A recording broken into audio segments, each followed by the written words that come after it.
हमको धोखे में डालना चाहता है। वो सही नहीं बता रहा है। क्यों? गलती न उसकी है न आपकी है। गलती तो ये है कि नकली चीज को अपने आप को प्रदर्शित करने की उत्तम कला याद है, श्रेष्ठ वस्तु याद है। हंस भी बहुत पवित्र शुद्ध होता है और हितैषी होता है, लेकिन हंस से भी ज्यादा अपने आप को शांत दिखाने की क्षमता बगुले में होती है। शर्मा जी, ऐसा खड़ा रहेगा जैसे इससे बड़ा कोई तपस्वी नहीं बन सकता। दो पैरों से नहीं, एक पैर से खड़ा होता है, तपस्या कर रहा है। और कभी जीव हत्या की बात तो इसके मन में आ ही नहीं सकती। कितना सात्विकी है, शाकाहारी है, जन्म में खड़ा है, कुछ खा ही नहीं रहा है, कुछ पी नहीं रहा है, और देखो एक ध्यान में मग्न है।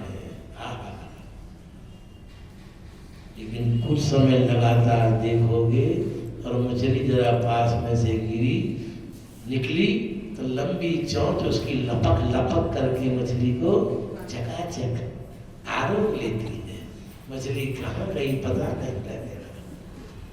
तो नकली चीज में ये गुण प्राप्त है कि दूसरे को वो धोखा दे करके अपनी ओर बड़ी जल्दी आकर्षित कर लेती है, परंतु आकर्षित रख नहीं पाती है हमेशा के लिए। ये पक्की बात समझ रही।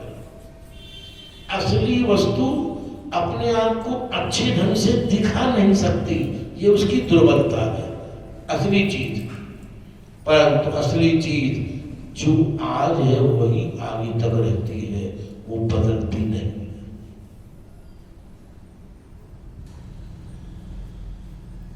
दृष्टांत शायद आपने पहले कई बार सुना होगा।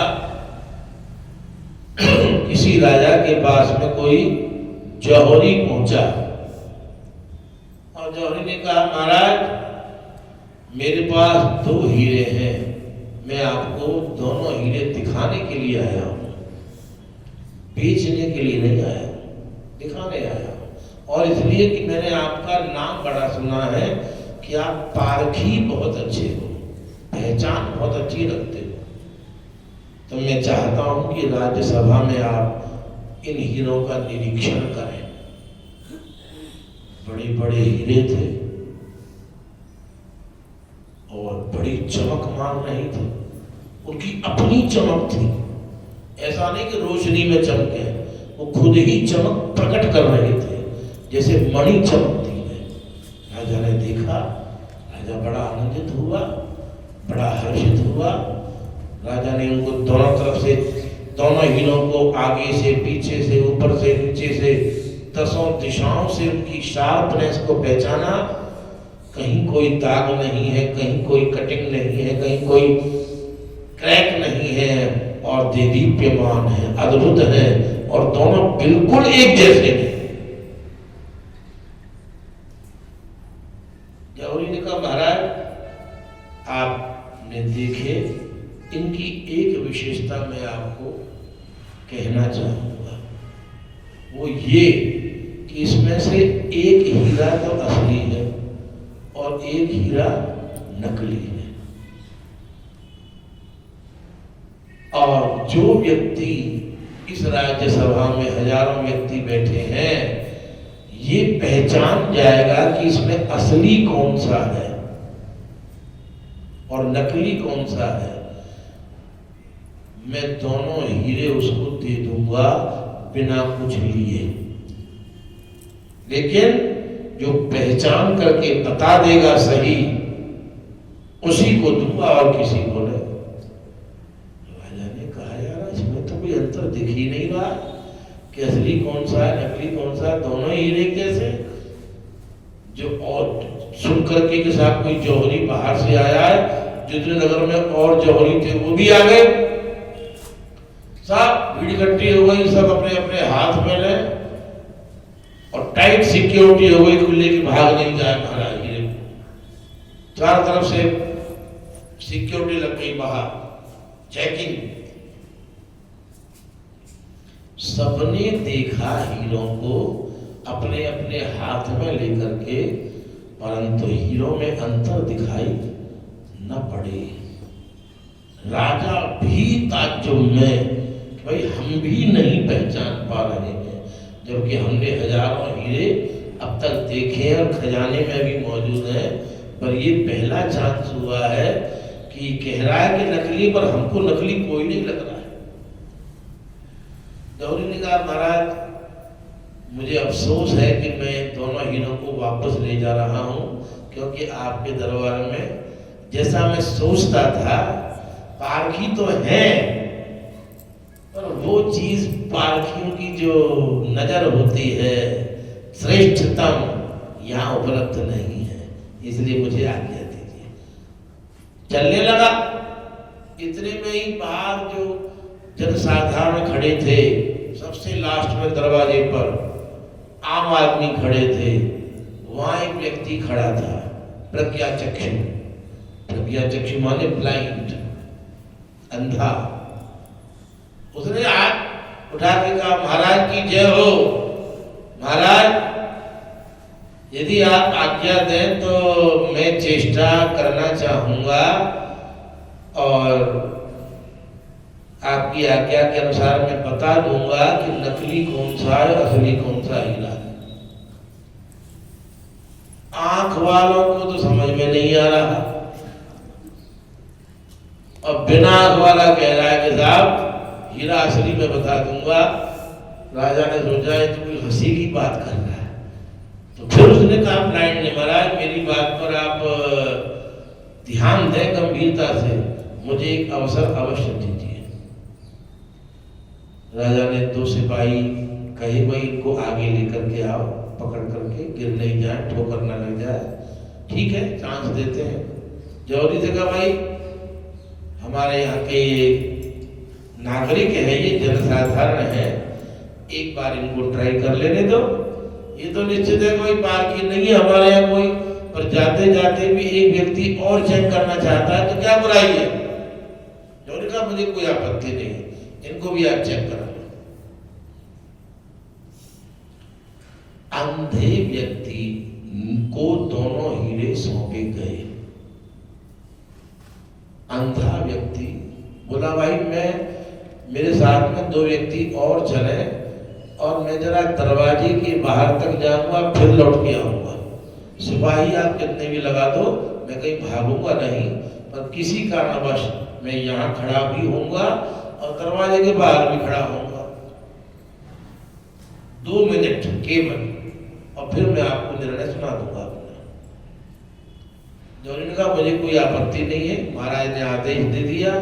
सिपाहियों ने प्रज्ञाचक्षु को पकड़ करके द्वार के भीतर भी 2 मिनट के लिए क्षण खड़ा किया और द्वार के बाहर भी खड़ा किया। प्रज्ञाचक्षु के दाहिने हाथ में एक हीरा और बाएं हाथ में भी एक हीरा, और दोनों हीरे बिल्कुल एक जैसे। ध्यान रखना, जरा भी कोई एक अंश भी अंतर नहीं दोनों में। राजा के पास प्रज्ञाचक्षु आया, कहा महाराज मेरे बाएं हाथ में जो हीरा है ये असली है और दाहिने हाथ का हीरा नकली है। मैं ठोक बजा के कह सकता हूं, और मुझे इसका श्रेय नहीं चाहिए, ये श्रेय आपका है, क्योंकि आप हमारे राज्य के स्वामी हैं राजन। मैं आपके यहां से किसी परीक्षण करने वाले को हमको असफल बता करके नहीं जाने देना चाहता था, इसलिए मैंने ये प्रयास किया। पारखी पास में आया, जो जौहरी था जिसके वो हीरे थे वो पास में आया। उसने देखा भाई बाएं हाथ में कौन सा हीरा है, दाहिने हाथ में कौन सा हीरा। वो तो जानता था जौहरी जिसके हीरे थे। उसका महाराज भले ही ये प्रज्ञाचक्षु है, परंतु ये जो कुछ भी कह रहा है 100% सही कह रहा है। तालियां बजनी बड़ी जोर से। जो आंख वाले हजारों व्यक्ति नहीं कर पाए वो बिना आंख वाले ने कर दिया। बिना आंखें वालों धूल डाल गए आंखिन में, स्वामी जी बिना आंख वालों धूल डाल गए आंखिन में। आंख यदि होती तो न जाने कहा करता। राजा ने कहा कि प्रज्ञाचक्षु महोदय जरा बताएंगे कि आपने क्या परीक्षण किया, और हाँ नहीं बता दूंगा, मुझे आपके आगे कहने में कोई आपत्ति थोड़ी है। हमारे मालिक आप हैं, मैं आपकी प्रजा हूं, आप अन्नदाता, मैं आपका दिया अन्न खाता हूं। तो महाराज निवेदन स्वीकार करें, हीरे को देखना भी चाहिए आंखों से, ठीक है, वो भी एक परीक्षण का तरीका है, पर उससे ज्यादा परीक्षा इस बात की होती है कि हीरे का तापमान क्या है। जो ओरिजिनल हीरा होगा उसका तापमान हमेशा एक जैसा रहता है, उसके तापमान में अंतर कभी नहीं आता। उसको ठंड में ले जाओगे तो भी उतना ही, और घनघोर गर्मी में ले जाओगे तो भी उतना ही। उसका निजी जो तापमान है असली हीरे का बदलता नहीं है, और जो नकली हीरा है वो गर्मी में गर्म हो जाता है और सर्दी में ठंडा हो जाता है। तो बात समझ रहे होंगे, जिसका स्वभाव जरा जरा सी देर में बदलता है, स्वार्थ आ गया तो कुछ और हो गया, और दुनिया को दिखाने के लिए निस्वार्थी बन जाना, वो असली नहीं हो सकता। असली वही होता है, चाहे स्थिति अनुकूल हो या प्रतिकूल हो, अच्छी हो या बुरी हो, पर हमारा कर्म, हमारी चेष्टा, हमारी व्यवस्था ठीक बनी रहनी चाहिए। हमारी आदतें शुद्ध रहनी चाहिए, हमारी आदतें प्रभावित न हो, हमेशा एक जैसी रहे। हंस की तरह ही हम शाकाहारी हमेशा रहे। हम दूसरों को दिखाने के लिए न जिए, हम ईश्वर की आंखों में हमेशा पवित्र बने रहें। यदि ऐसा है तो हम असली हीरे हैं, और यदि हम परिस्थिति वशात अपने स्वार्थ के लिए अपने आप को बदल लेते हैं, टाइम टू टाइम चेंज कर लेते हैं, तो हम नकली हैं, 100% नकली है। नकली मत बने रहो, असली बनने की चेष्टा जरूर करो। वृंदावन बिहारी लाल की, भक्तवत्सल भगवान की। भूख के लिए आप तंग तो नहीं हो रहे, भूख के लिए लगे तो भोजन करते भी आओ, एक दो करके, कोई ऐसी बात नहीं। हमारी कथा तो चलती रहती है, भोजन की छूट भी रहती है। पूतना नकली श्रृंगार धारण किए हुए है नहीं, पर श्रृंगार धारण किया हुआ होकर के दूसरों को आकर्षित कर रही है। मैं निवेदन कर रहा हूं इसका सारांश, दूसरे हमारी ओर खींचे, हम इसलिए थोड़े समय के लिए चमकदार बन जाएं, ऐसी चेष्टा मत करो। आप हमेशा ही अच्छे बने रहो, और अच्छे बनने के लिए कोई श्रृंगार या चमक या क्रीम पाउडर की जरूरत नहीं होती है। अच्छे बने रहने के लिए हमेशा केवल पवित्र और शुद्ध आचरण को अपनाए रखने की आवश्यकता है। जिसका आचरण हमेशा शुद्ध है, वो रात में भी शुद्ध है, और दिन में भी शुद्ध है, वो उत्तर में भी शुद्ध है, दक्षिण में भी शुद्ध है, पूर्व में भी शुद्ध है, और पश्चिम में भी शुद्ध है। कहीं भी जाए त्रैलोक्य में और सब समयों में वो परम शुद्ध ही है। इसलिए असली बनने की चेष्टा करो, भले ही तुम सामान्य हो। वृंदावन बिहारी लाल की जय। पूतना पहुंची यशोदा मैया से ऐसी मिली जैसे कितनी पुरानी परिचित है, कितनी हितैषिणी है, पान दबाने लगी। यशोदा मैया ने पहचाना भी नहीं कि कौन है ये, और तो पान दबा के ऐसे ही दिखा रही है महाराज कि जैसे सबसे ज्यादा नजदीकी तो बस यही है यशोदा मैया के लिए। और हम धोखा खा जाते हैं, यशोदा भी धोखा खा गई। भाई ये बहुत अच्छा, पाम बड़े मसक मसक का दबाव है, बीच बीच का दबाव है। नई बहू अपने सास के पैर दबाती है, बड़ा आनंद अनुभव होता है सास को। सास कितनी भी महाराज घुर्रा रही हो सास बहू पे, तो जब पाम दबावे का है बहू तो फट ले जाए, और लंबे पाम करते देर तक और दबाती रहे। पर बहू मारा उतना ही पाम दबाती, बस दो हाथ लगाए फट हो जाती है। सास के पैर लंबे करने पर वो दबाती नहीं रहती है। वो भी तुम्हारा चतुर है, एमबीए पास है आजकल की, अट्टी पट्टी थोड़ी है कोई, इतनी मेहनत कहाँ की जाती है।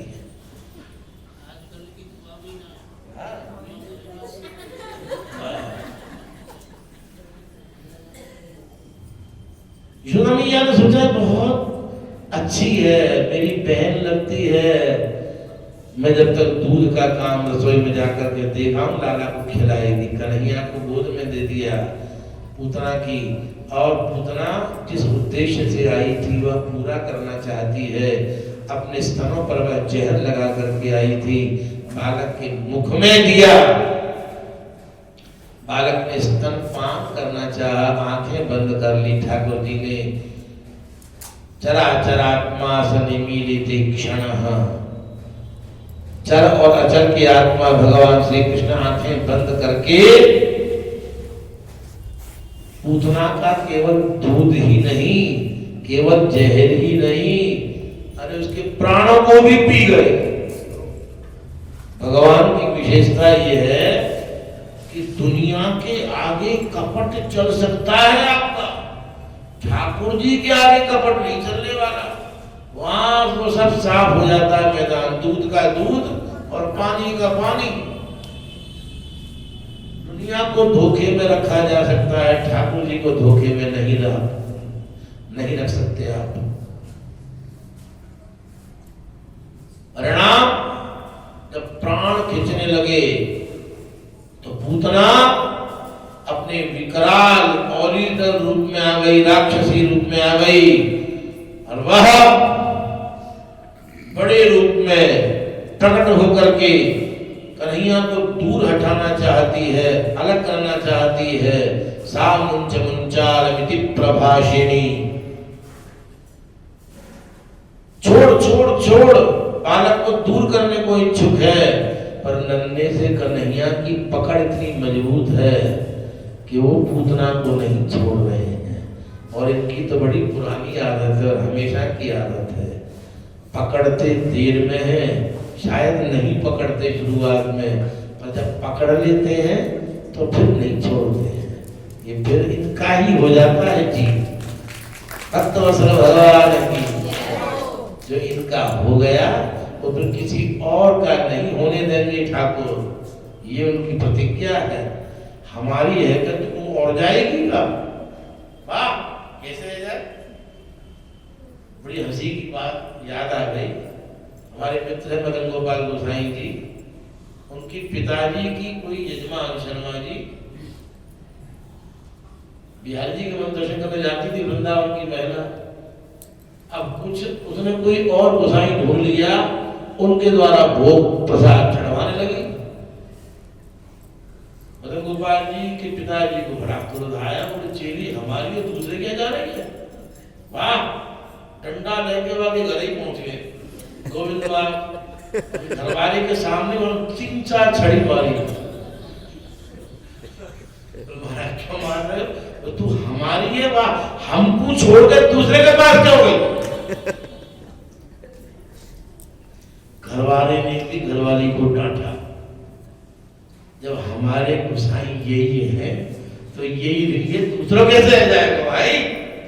तो बात ध्यान से समझना, एक जब सामान्य मनुष्य अपनी वस्तु को अपने से छीना जाकर के किसी और के द्वारा स्वीकार करता हुआ नहीं देख सकता, तो ठाकुर अपने जीव को अपने से हट करके किसी और के पास कैसे जाने दे सकता है। वहां तो आत्मा का संबंध है, इसलिए जो जीव उनकी पकड़ में आ गया वो उन्हीं का ही रहेगा।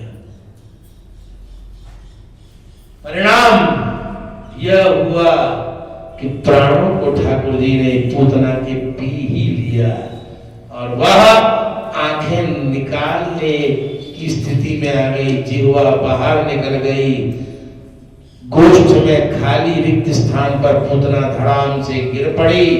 श्री कृष्ण उसकी छाती पर खेल रहे हैं और दूध पान अब भी कर रहे हैं। पूतना प्रहारी भगवान की। यशोदा मैया सारी गोपियां इकट्ठी हो गई, लाला कहाँ गए हो, लाला कहाँ गए हो, हल्ला मच गयो। देखो तो गोष्ठ में कन्हैया वाके वक्षस्थल पर क्रीड़ा कर रहे हैं। कन्हैया को दूर किया पूतना से, मैया ने हाथ में लियो, विश्वास ना भयो कि मेरो लाला सुरक्षित है। अपनो दूध मैया ने बालक को कन्हैया को पिवायो। जब ठीक ढंग से ठाकुर श्री कृष्ण मैया को दूध पीवे लगे, यशोदा मैया को, तो विश्वास भयो मैया कि हाँ मेरा छोरा ठीक ठाक है। पूतना का क्या हुआ? ठाकुर जी ने पूतना का दूध पिया। इसलिए ठाकुर जी ने जो माँ का दर्जा दिया जाना चाहिए, गोलोक धाम में पूतना को माता के सिंहासन पर बिठा करके श्रेष्ठ पद दिया, अमृत तत्व दिया, अमरत्व दिया, अपने धाम में व्यवस्थित कर दिया और पूतना को मोक्ष प्राप्त हो गया। वृंदावन बिहारी लाल की जय हो।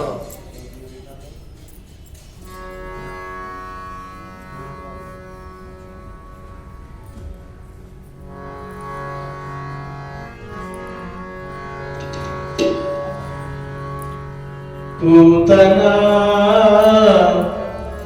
विशुद्ध अमृत पायो, पूतना विशुद्ध अमृत पायो, पूतना विशुद्ध